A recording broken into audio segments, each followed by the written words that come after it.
Something good happening to other people is something bad happening to a covert narcissist. And it's even hard to tell because a lot of times a narcissist knows how to mimic, just like psychopaths. Wow. We welcome the author of Boundary Boss, Terry Cole. Welcome, Terry Cole. My name is Terry Cole. I'm a licensed psychotherapist. I'm a relationship expert. I'm the author of Boundary Boss and Too Much. You cannot change someone by loving them harder. If they're not willing to grow, no amount of your love can do that for them. Is ghosting ever a good thing to do? Yes and no. Not everyone deserves to be in the VIP section of your life. Think about your VIP section as like the VIP area of a club. You make the guest list and you got to put up the rope.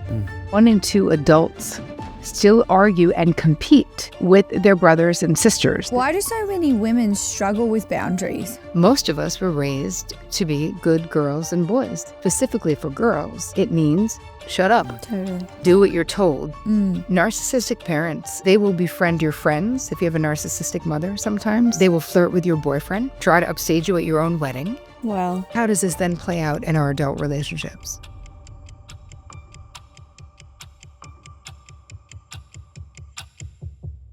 Terry, what is a boundary blueprint and how does it shape us? You can think about it like an architectural blueprint for a house that someone else designed. Like, could be decades ago, could be centuries ago. And this is like a paradigm in your unconscious mind of the way you're supposed to relate to each other, to people in relationships, work, all the things. It shapes us because if you grew up in a family system that had, let's say, maybe your mother was a people pleaser, then you would grow up, if you were a woman, probably to be like, oh, this is the way a good woman relates to other people. You should acquiesce to what they want. You should be thoughtful. You should be compliant. You should, right? That all of that, those are all boundary decisions. So part of what I walk you through in the book is uncovering your own downloaded boundary blueprint. So you can basically see what is in the basement of your mind when it comes to the way that you're supposed to relate to other people and yourself. And then you can make a decision, a conscious decision of like, oh, this is the way it was for my parents, let's say, or generations before me. But it doesn't necessarily have to be the way it is for me. So if you had a people pleaser as a mother who was very self-abandoning, that doesn't necessarily have to be your fate. And Terry, why do so many women struggle with boundaries? Well, weren't we all raised and praised to be self-abandoning codependents? Because I'm going to say I think we were in all the cultures. I've been teaching this for, 27 years.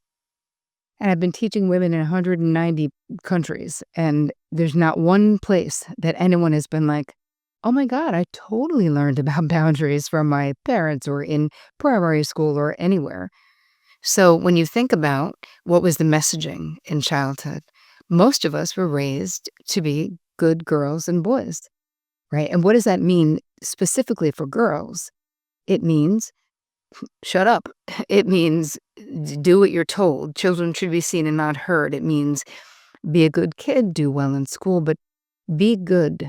I think most of us were indoctrinated into the cult of nice. Right? To be perceived as being nice was incredibly important. And certainly more important than actually being nice was how people perceived you. I imagine when someone has finished your book or they've decided, okay, I'm going to set some boundaries, there's a period of time where that's quite awkward to actually, showcase that to other people. So how would you advise that when someone is going through that moment of, or transition of, okay, this is how I used to be. I want to set these boundaries now with people around me. What can they do to get through that awkward period, I guess? Well, let's first establish what boundaries are. Because I think there's a lot of confusion about what they are. And I think that there's a lot of myths out there. So according to me, I just want you to think about your boundaries as your own personal rules of engagement that let other people know what's okay with you and what's not okay with you. So that's like the simplest definition. Your boundaries are comprised of your preferences, your desires, your limits, and your deal breakers, right? Like, what do you want? What will you tolerate? What will you not tolerate in your relationship? When people first start understanding that they're not even positive what their preferences, desires, limits, or deal breakers are, right? It's not even enough to just know those things. You have to know those things and then have the ability to communicate those things to other people, which is a lot of the times what the problem is. So really, Simon, what you're asking is, how do you go from sort of the disordered boundaries that you're probably living with, and we can talk about how they can be disordered, because it's not just sort of being a pushover or people-pleasing, because you have porous boundaries, which are too loose, but you also have rigid boundaries, which are too hard, and neither one of those are healthy boundaries, right? So there certainly is an extreme. The process that you're talking about, referring to, how do I go from the way I was to the way I want to be when I'm talking about my boundaries? It's this place that I call the in-between, which means that you know too much to do like the defense mechanisms and sort of the unhealthy, if I want to let you know, Simon, that I'm mad at you, I'm going to be withdrawn in anger.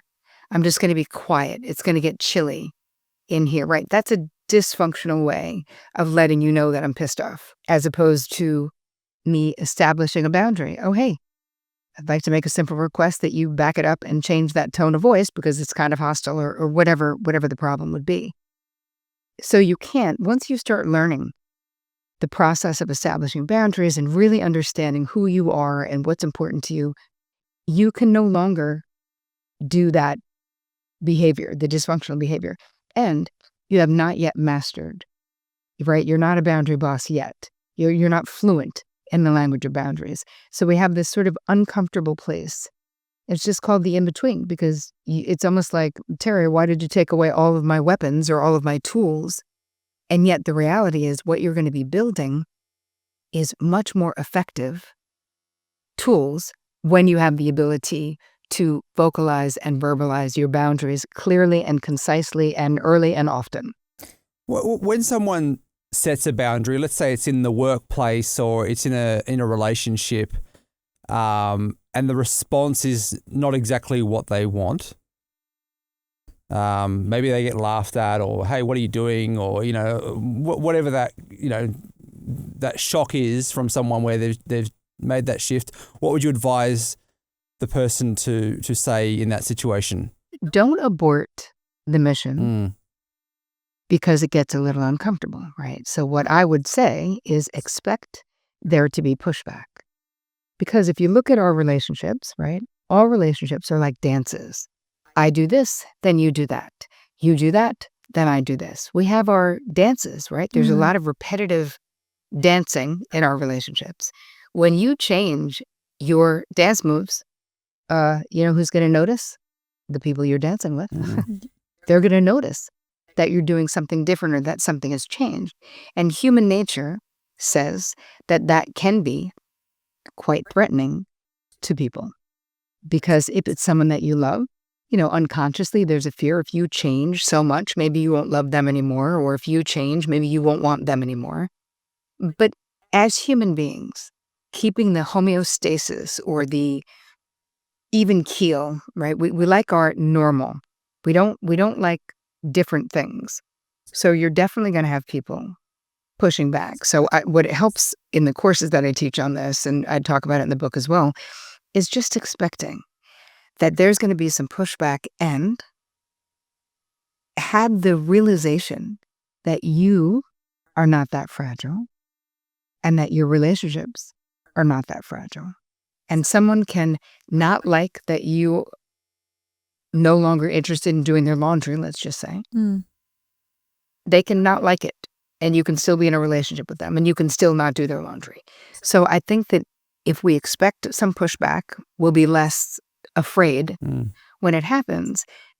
But the reason why I go in before I go out when I teach this stuff is that it's not about having the perfect words, right? People in the world and on the interwebs out in those streets, they would love it if I would just publish books with scripts.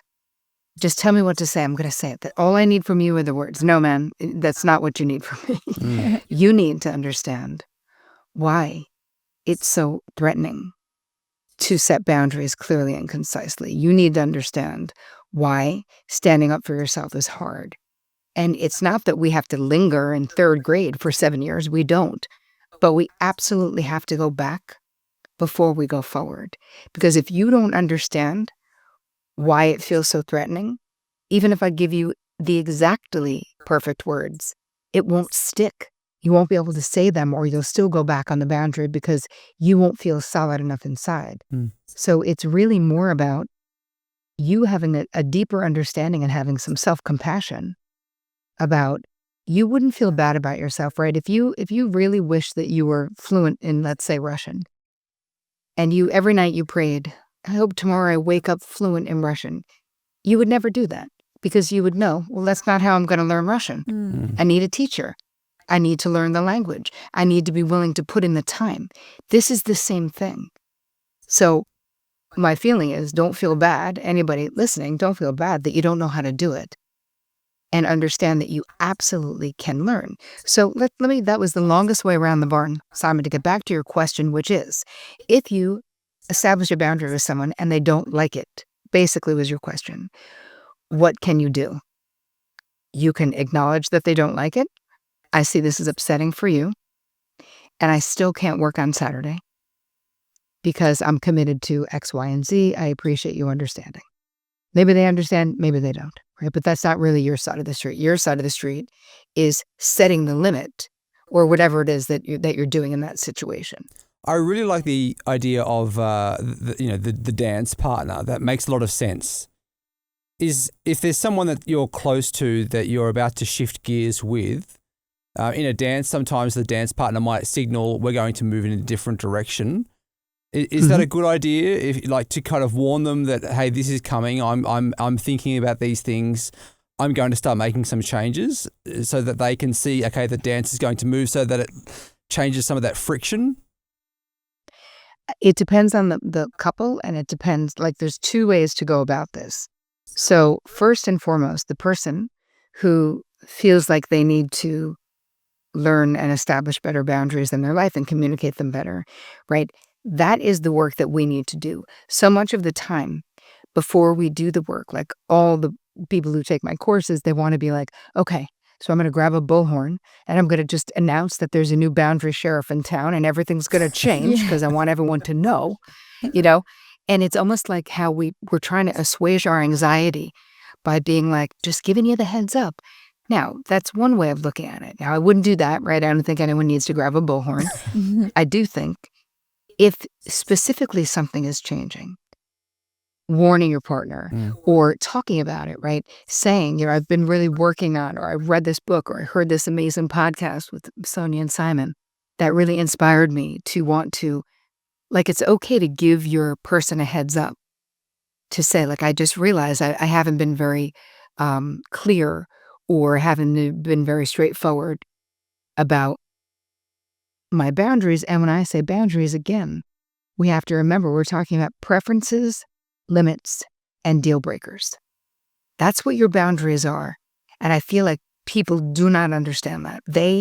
A lot of times, people will misunderstand, like, my boundary is that you call me every hour when you're out with your friends because I'm insecure. That's my boundary.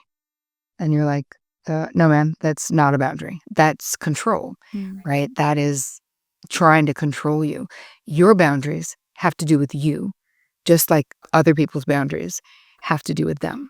It's interesting that you mentioned the partner that is chronically calling. I have a friend who has that exact thing happening right now. If you were her, how would you approach setting that boundary with that partner who is overbearing her at the moment? I think you have to be honest that it's sort of the opposite of an aphrodisiac, right? It doesn't make her want to be closer to that person, right? Him smothering her makes her want to be further away from him.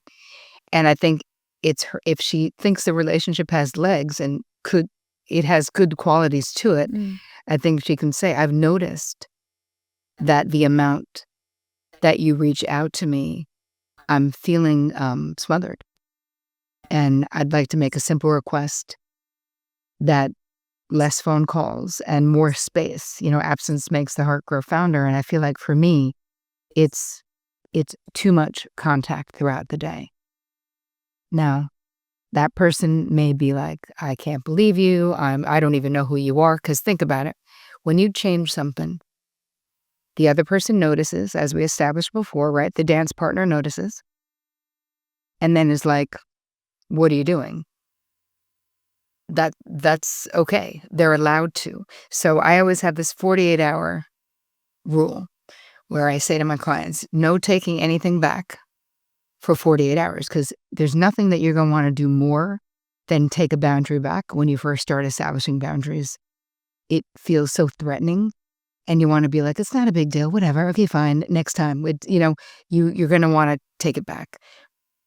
I feel like it's much better for the relationship if you don't, and if you don't cave, and if you don't. So let's say your friend's partner or boyfriend got mad or was offended, and she can say, babe, listen, I'm telling you this because I love you.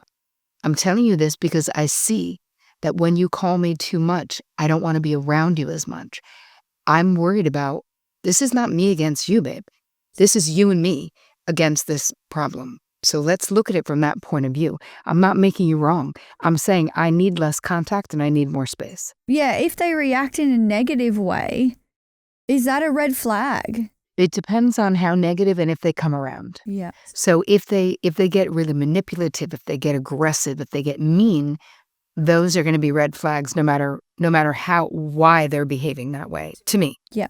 Right? Because you can disagree, but you don't need to get mean about it, right? You Totally. can disagree, but you don't need to be menacing, right? If you're in a relationship with someone and they act in a menacing way, get out. Yeah. That's it. That's my therapeutic advice of almost 30 years. Just don't. But we expect a little pushback. So I don't think we would judge the boyfriend for initially being like, wow, that hurt my feelings, or I thought you liked to talk as much as I did, or whatever, right? But if she held her ground and said, babe, I just want to be able to miss you. I want to be able to tell you about my day, but I can't because I've talked to you 11 times throughout my day, or whatever her thing is. I see this hurt your feelings, which was not my intention, and yet I felt like I needed to be honest with you because if not, I feel like it's going to come between us. I really do.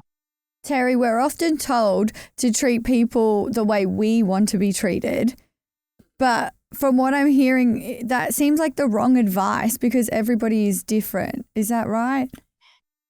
Yes. I mean, I think it's, we can make sweeping, generalizations about, listen, we all want to be treated with respect.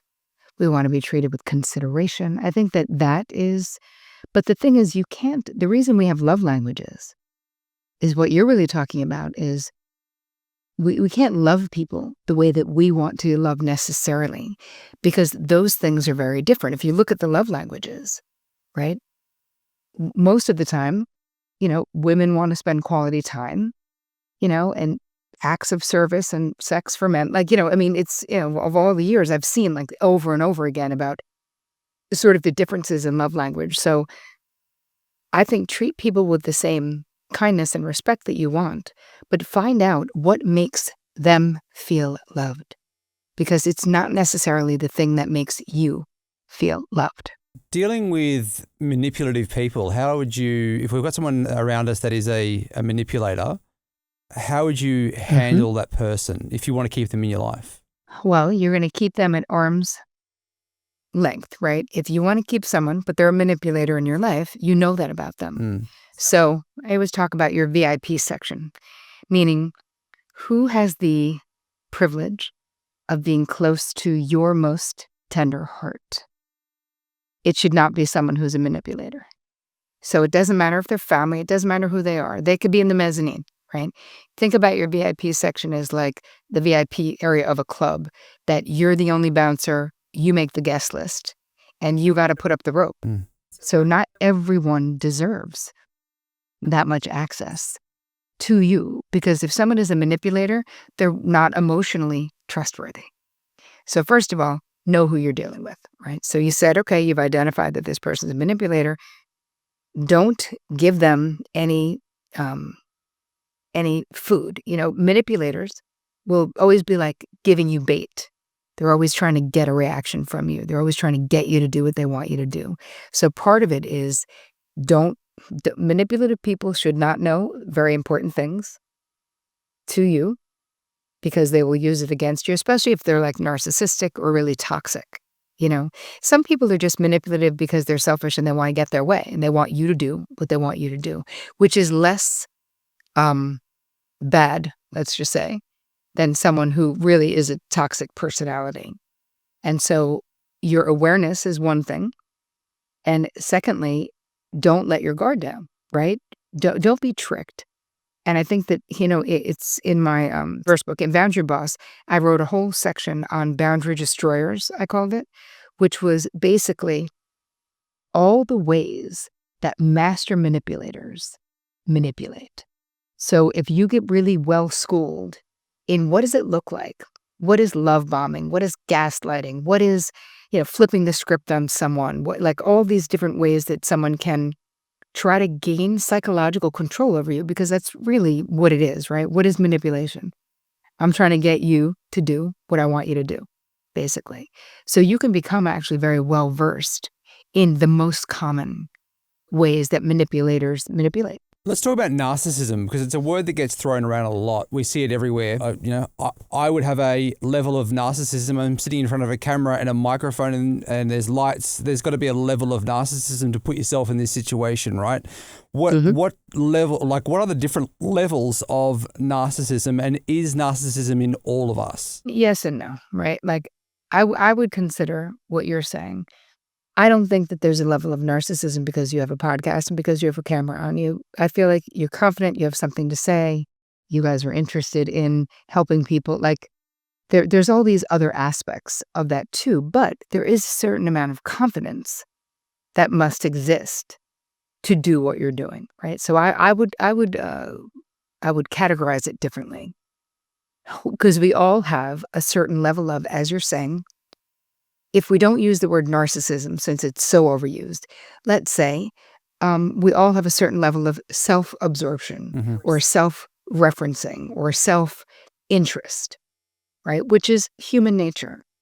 The real distinguishing factor, when you have someone who is a narcissist who is diagnosable, right? We're talking about a narcissistic personality disorder, which is different than out here in these internet streets where everyone in the world, someone does something you don't like and they're now a narcissist, or someone is self-absorbed and they're a narcissist. And you're like, no, man. The real question is, can that person, do they have the capacity to have empathy for other people? And if the answer is no, that is a verifiable narcissist.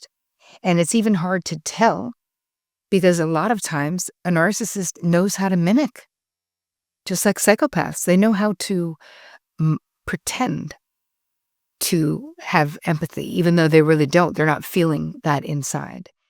So I think that, yes, the word is overused.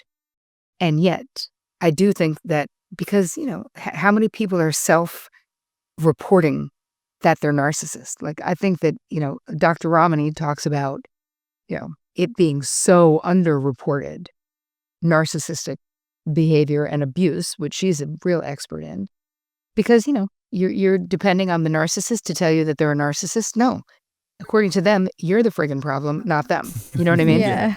Because there's also different types of narcissism. Some are harder to spot, right? If you have the one that we're most aware of is overt narcissism, where it's the person who's the life of the party, the braggart, hogging the proverbial mic, right? Those people. A lot of times incredibly charming. These are the things that you do hear about, but we forget when we talk about narcissism, that these are people, your friends are like, oh my God, your mother is so cool. When you have a narcissistic mother and you're like, oh my God, if you only knew. And they don't know. So a lot of times there's two phases, but that's only one aspect of narcissism, which is the overt. Covert narcs this is where they present more socially insecure, right? But it's the same. They'll torture you the same. It will just look differently. They still will make your life miserable, for sure. They're still psychologically and emotionally abusive, for sure. But they're more the ones who you hear them talking about other people like, oh yeah, it must be nice to have daddy's money. I mean, I would have been that successful too if I had somebody who paid for my master's degree or whatever, right? They can't be happy for other people. Something good happening to other people is something bad happening to a covert narcissist. But they do the same things, meaning making you feel insecure, getting off on your pain. Like there's so many of the similarities, and the cycle of abuse is very similar. It just may not be as explosive with a covert narc as it is with an overt narc. Terry, in your book, you actually touch on narcissistic parents. Can you explain the behavior differences with parents? And can you recover from that as somebody who may be experiencing it? No, it's super painful. So I compassionately witness anyone who has had or lived through a narcissistic parent. Well, let's first establish what it can look like. It's you basically don't, for a lot of them, if you're the golden child in particular, you really don't exist outside of them, right? You're an extension of them. And a lot of times in narcissistic family systems, you have these different roles that people play. So then you have the scapegoat, right? The one who can do no wrong, and then the one who can do no right. Narcissistic parents, they don't have the capacity to have compassion for you. They want you to be successful, to be a star, to do all the things so they can brag about it, so they can take credit for your accomplishments. Really, it is actually all about them. They will befriend your friends if you have a narcissistic mother sometimes. They will flirt with your boyfriend. Wow. They will, which is just insane. Yeah. They will upstage you or try to upstage you at your own wedding. I had a situation where my client's incredibly narcissistic mother wanted to wear a white suit to her daughter's wedding. Like, you're gross. But you're ill is what you are. Like, you're ill and so vengeful, incredibly thin-skinned. I won't name any names of anyone who's out in the public eye who might be like this. Incredibly vindictive. So it is hard because you're seeking the approval of this person who will give it to you if you're, in doing what they want you to do. But they, you have a broken heart and you have a narcissistic parent. They're like, you know what? It's better. You're not even going to be, now you won't be sitting in your room on the phone all the time with Bobby. Now you and I can go shopping more. Like, Yeah. there's really no ability to take you in, and it's incredibly painful. And then how does this then play out in our adult relationships? So you can either find yourself in another relationship with a narcissist, right? Because what happens is that love and this pain and this control and this self-absorption goes, together, right? Like a hand in glove early on. And so you recognize it, especially if you had, let's say you had a narcissistic father and you're a daughter. I'm writing a book right now on father wounds, and this is one of the things that I'm covering in that book as well. Like, what happens when you have a narcissistic father? How does that impact who you date and how you date and what you think of yourself? Because if you have a parent who can't really take you in, either one of your parents, it's so bad for your self-esteem because you don't think you're valuable, because they're basically saying if you don't perform, you're not valuable, right? My love is absolutely conditional, which is so painful. Terry, you used to be a talent agent working around, I guess, high-functioning people, very demanding. And now you are in therapy, as a therapist, sorry. And in therapy. Yeah. Is that the reason that you made that jump, working with these types of people? Or like, what was it like for you working with talent? What was happening for me, I was a talent agent. I was negotiating contracts for supermodels and celebrities. So these are very high-powered people that I worked with. That whole time, though, I was on my own psychological trajectory, right? I was getting healthy in my own life. I was having years and years of therapy. I quit drinking when I was 21. So I was really like catapulting up my own mental health highway, right? As I was catapulting up the Hollywood ladder all at the same time. But then I got to a point where I could no longer deny that the only thing I cared about with my clients was not the Pantene deal or the movie contract I was negotiating. It was their mental health. I was getting people into eating disorder clinics, drug treatment clinics, therapy. I was like, I need to get out of here. I no longer care about this business. I got too healthy, truthfully. I mean, we all know there's no way that, Hollywood is not a hotbed of mental health, obviously. But the whole thing became too unhealthy for me. And I realized I just care about people's mental health. And so I ended up leaving. And then I ended up having basically a specialty in people in the public eye. And, I had all kinds of Broadway performers and actors and singers and all kinds of people, because it was like a natural fit that I understood what their life was like, that I feel like a lot of times regular therapists wouldn't really understand.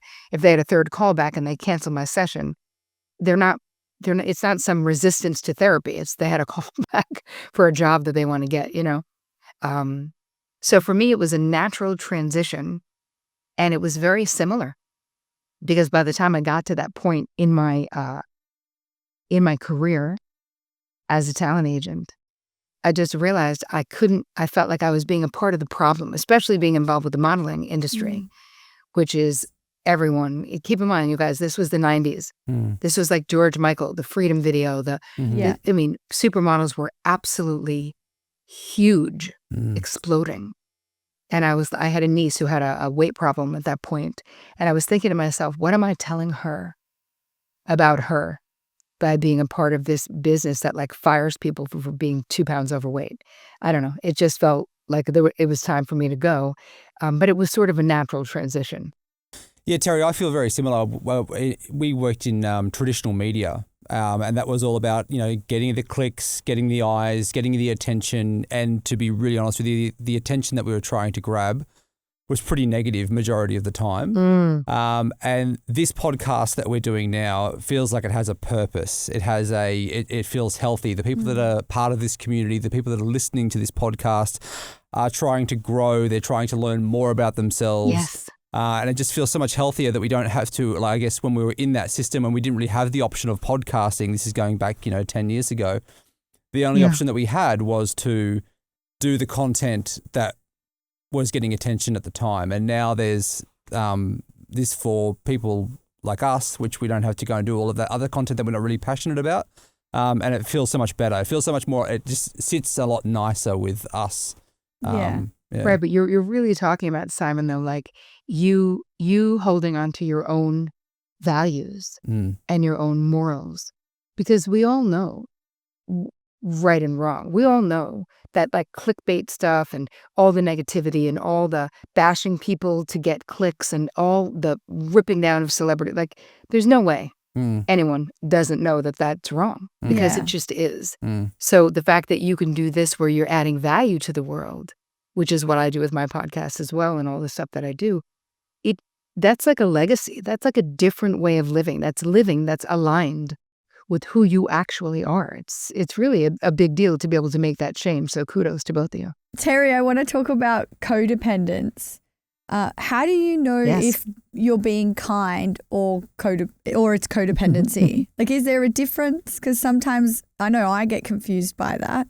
There is a difference. And I think that the first place that we can always look, if we're wondering like, is my caring about the people in my life, is it caring or is it codependency? Start with taking a resentment inventory. Because if you are overfunctioning, overgiving, being codependent, think about what is codependency. Let's just start with the definition. Being overly invested in the feeling states, the outcomes, the circumstances, the finances, the careers of the people in your life to the detriment of your own internal peace. Right? So it's not just, I care what happens to my adult children. It's, I feel responsible for their success, or I feel responsible for fixing their broken heart, or I feel responsible. So when you're a codependent, you are very unclear about what is my responsibility and what are other people's responsibility. So how we look at whether it's codependent or kindness, we also have to say controlling. So let's make it a threesome. Is it caring, is it codependent, or is it controlling? Because at the foundation of any kind of codependency, whether it's high functioning codependency, which is a term that I coined, wrote a whole book about it, which is right behind me, which are very high functioning codependents, or garden variety, Melody Beatty codependent, no more involved with an addict codependent. At the base of that behavior is a desire to control other people's outcomes. Terry, we've all been ghosted at some point or ghosted somebody else or, and it's not a nice feeling, whether it's ghosting someone at work or whoever. Is it ever a good thing to do, though? Is ghosting ever a good thing to do? If someone is abusing you, psychologically torturing you, and you're getting a restraining order, then sure. Generally speaking, no. Because here's the thing. Back in the day, think about 75 years ago. If you were, your pool of dating was small, let's just say. You dated Sally, but it didn't work out. You needed to let her know it wasn't working out because you're going to see her in church or you're friends with her cousin or whatever. All of this anonymity that this vast dating, this swiping has created this lack of civility. It takes 2 seconds to say to someone, you know what? I appreciate, I had a nice time, but I don't think we're a good fit. I wish you the best. Meaning, I'm not responding anymore. I'm not dating you. I don't want to go out with you, right? It doesn't even have to be like this long and involved thing. But the not saying anything, I feel like is so emotionally immature and unnecessary unless, again, I give a caveat, unless you're dealing with someone who is dangerous or harmful. And then any means necessary to protect yourself is fine. And if that includes ghosting, then go ahead. Yeah, because I feel like when somebody ghosts you, you start to build up more insecurities, especially in a relationship style. If it's happening to you so often enough and you've built up these insecurities, how can you manage them? Well, let's talk about it happening to you multiple times. So here's the thing about any place where you find yourself stuck, right, in a repeated situation that you don't want to be in, is there's some kind of secondary gain for you, right? So it's an unobvious gain. So you can ask yourself, what do I get to not face, not feel, or not experience by continuing to repeat this pattern? So maybe that person, if they've been ghosted many times, maybe they get to ignore the first red flag that comes up when they're dating someone. They don't know what to say, so they don't say anything when the person says, I'll call you on Friday, and then they don't call. And then eventually that turns into a ghoster, right? If we're not holding anyone accountable.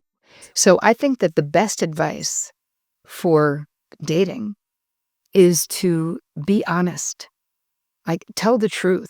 Cut your losses early. If you go out with someone, green flags while you're sitting there. Do they ask you anything about yourself? If you see them again, do they remember anything that you said? Or a lot of times there's a whole thing about sexuality, people trying to get sexual too soon, and someone being like, well, I felt pressured because this person took me out to dinner. I was like, you'd be better off paying for your own dinner than having like guilt sex with someone you don't know, according to me. So I don't know, what do you guys think about that? Because listen, I've been married, I've been with my husband 27 years. I could just be old and not know how it is. Is it normal to have sex with someone because they bought you dinner? Well, I've been dating for 7 years or 8 years now, but when I was dating, there was a period there where you might go out for drinks or something like that. You might go out for dinner, and then maybe 2 or 3 times after that you'd be having sex, I guess. But yeah, I don't know. It does. I think we've both been out of the dating game for quite a while, but I feel like I said a really old thing. Yeah. Oh, But in saying that, Terry, like, I've got so many girlfriends who are happy to sleep with a guy on the first day, but do they always feel good about it? The answer is no. Like, you've had to, much like I'm sure you have, Simon, had to coach friends into going, it's okay, like, this stuff happens, but you shouldn't have to feel obliged to sleep with them each time. And yes. And I think that you said the perfect thing though, Sonia, to make the distinction correct, which is if you want to have sex with someone on the first date, and you will feel good about that tomorrow and forever after, then go for it, because it's not about vilifying sex. It's about, are you asserting your true desire, or are you being manipulated or pressured into being sexual? Well, back when I was dating 1,000 years ago, I remember before my husband, I said, I don't even care if I don't get married. I was already in my 30s. I'd already dated a whole bunch of guys who hadn't had therapy, and I was like, yeah, I'm not doing that anymore. Nobody, no unexamined minds. Like, that is so boring. I cannot spend the rest of my life trying to help this person decode their own problems. Like, no thanks. And I just said, I'm going to have an 8-date rule. If I don't want to go on 8 dates with you, I'm not having sex with you. That's it. Yeah. And I remember telling my husband on like date 1, like, I said it kind of funny, but it was actually true. And he was like, sounds great. And that was it. And now I would say this to my clients, like, for yourself, maybe, because what it did, at least for me, is that it took all this pressure off of, are we going to have sex or we're not going to have sex, right? Because he knew, at least for 8 dates, we weren't having sex for sure. And it gave me a chance to get to know him. And I knew that if I don't want to see someone after the 4th date, I'm not going to regret not doing them. At least that was my estimation of it. We used to have a radio show, and we had a therapist that would come into the radio show, and our listeners would call in. This is going back 15, 20 years ago now. We've stayed in contact. She was fantastic. She was just this beautiful person that would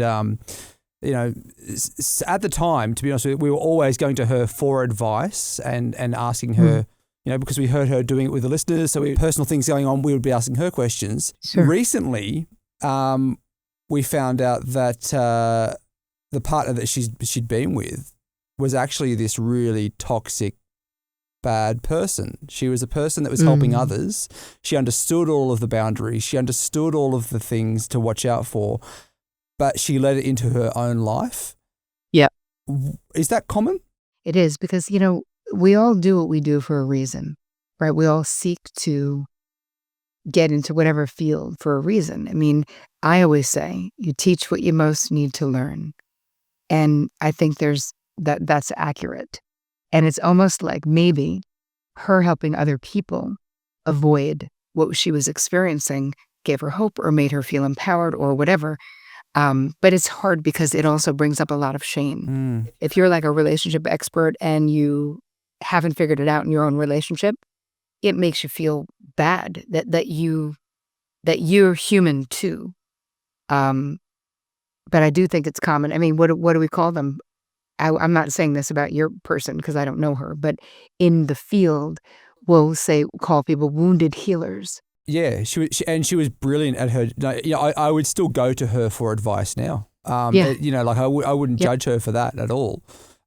She was brilliant at it. She was a great communicator. She knew all of the things to say and the right things to say. But it just surprised me that she seemed like such a strong person who knew exactly what to do, and then it creeped into her life in that way. And you don't know what the original injuries are that make it that you don't fix that, right? That you're helping other people fix it in their own lives, but you're not doing it for yourself. Because there's a worthiness aspect of that, right? Yeah, for sure. Terry, Yeah. I have to ask you about this. I think I'm a chronic yes sayer. How do I start saying no? Well, I'm not going to teach you how to start saying no. I'm going to teach you how to buy time. Okay. Because that's the first thing you need to do. So you're going to commit right now, Sonia, in front of me and Simon and everybody, that for the next 7 days, no auto-yesing anything. No auto-yes. What you're going to say instead is, oh my God, thank you so much for thinking of me. I need to check with my partner, my calendar, my sister, my dog. I don't know. I need to check the amount of work that I have on my plate or whatever. Okay. I have a 24-hour decision-making policy, so I'll let you know tomorrow. I'm not sure, but I can let you know by Friday, right? We buy time. So why is buying time a skill? Well, first of all, it's something that if you're a yes-sayer, that you haven't been doing. So what you're doing is we start to retrain people in our lives. They're used to you giving an insta yes, and now you're just going to give a I'm not sure, which gives all of these empowering messages, which is I have the right to take my time to decide. I don't owe you an instant answer because you don't owe anyone an instant answer. Then what happens is you can go back, and it is so much easier to give an honest no when you haven't already given a reactive yes. That's great advice, Terry. I will be trying it. 7 days. No automatic yeses. I want to hear about it. Terry, what about people that are building relationships right now with AI, with ChatGPT, having conversations about potentially things that they maybe shouldn't be having, they should be having with another human being? What are your thoughts on what's happening right now with AI? I mean, listen, it's very worrisome to me. Now, I know for some people, it feels nice because of the way AI is designed to be so pandering and to be so complimentary and so agreeable to whatever it is that you want. It's worrisome, though. I was actually approached about 2 years ago from a company that was doing like AI therapy bot type thing. And I was like, and a lot of people I knew were involved, were going to be involved, that we were all going to be rich. And I was like, yeah, no, not me. So I took a meeting with the head of the thing to just go, hello, this is the worst idea. This is a terrible idea. This will be abused, right? A bot cannot replace a human being when it comes to therapy. Now, you have all the excuses. People will say, well, it makes it, then you have therapy because and it's only chatting, right? It wasn't, at that point, it wasn't talking. That it gives people access. I'm concerned about it. I don't know what the answer is other than I would rather you put your energy into developing a relationship with a person and not AI. How do we know when we're using it too much? I think that's the thing. Like we all understand we have to use it, and I think we can't ignore this thing. It's a great tool to have around us. It's making us so much more efficient. But would you put a time limit on it? How do you know when you've hit that boundary with AI? Well, I think that you know yourself, if you're using AI the way that a healthy way, it is assisting you, right? It is not writing for you. It is not creating content as you. It is not replacing your thought process and patterns. And we're really talking about two different things because one is about the relationship stuff. And if you are choosing to stay home and contemplate life with AI, right? I mean, we see it online all the time, right? You see it on Instagram. I asked AI this, and they go into this lofty explanation of what's happening in the world and the matrix and all this stuff where I'm like, oh my God. So if you're spending more time with AI than you are real people, I would say you need to have some kind of a limit on it. And you've got to look at what you're using it for. And if you're lonely, does it mean you should be more social? Can you reach out to actual friends? Is this replacing real relationships for you? Because I don't think it's healthy if it is. Well, Terry, at the end of every episode, we like to ask our guests to show us an item that is important to them. Is there an item that you have around you right now that you'd like to show us? I do. It is I even see it, but it's that stack of rings, which is my engagement ring and my grandmother's extremely super skinny, because they were super poor, wedding ring. That's this teeny. Can you see how worn away it is? Mm-hmm. She wore it for so long. And then my own wedding ring, because I really was a gal who had no intention of getting married. And it's just literally a miracle that I found my husband, who was widowed and had 3 acting out teenage sons. Like, I just got married. I immediately was a bonus mom to 3 teenagers. Like, that was 27 years ago. But to me, I still can't even believe how lucky I am to have found this. The most interesting person I've ever met in my life is still my husband, Oh, it's beautiful. Thanks for sharing, Terry. Yeah, Terry, if someone's made it this far into the episode, they've absolutely loved everything that you've been saying. Is there something that you want to say to that person that's made it this far into the episode? You can have what you want, right? You are worth knowing. You can have a fulfilling life. You can be fully self-expressed. I mean, I've created, there's something that people can go to. It's this free boundary quiz. It's just literally called boundaryquiz.com. That's where you find it, where you can go and find out what is your boundary style. And I give you a video and ideas of things that you can change. But no matter where you are on the spectrum right now, maybe you think you suck at boundaries. Maybe you think your boundaries are too hard. You can learn just like you can learn a language. And when you do, the world is your oyster as to what it is that you can do. But I've helped tens of thousands of people at this point change their lives through this process. And why not you? Because you deserve to be happy, you know? Terry, thanks so much for joining us on the podcast today. Thank you, Terry. Thank you so much for having me.